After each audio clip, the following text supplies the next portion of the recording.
La plupart des Américains ne savaient pas que les États-Unis avaient en réalité pris toutes ces terres au Mexique.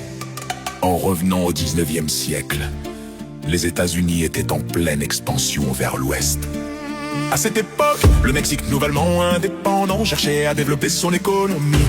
Il a commencé à louer des terres à des colons américains au Texas. Ces colons ont amené des esclaves avec eux, ce qui était totalement illégal dans le pays. Lorsque le gouvernement mexicain a tenté d'interdire cela, les colons se sont révoltés, ont gagné la guerre et ont déclaré leur indépendance sous le nom de République du Texas. Après 9 ans, les États-Unis ont annexé le Texas. Mais le président James Capone voulait aussi mettre la main sur la Californie.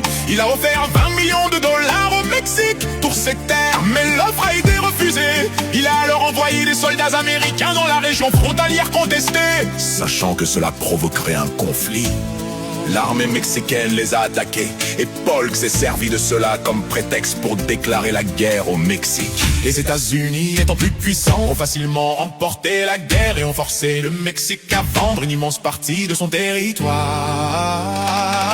pour 15 millions de dollars. En moins de 20 ans, le Mexique a perdu la moitié de son territoire.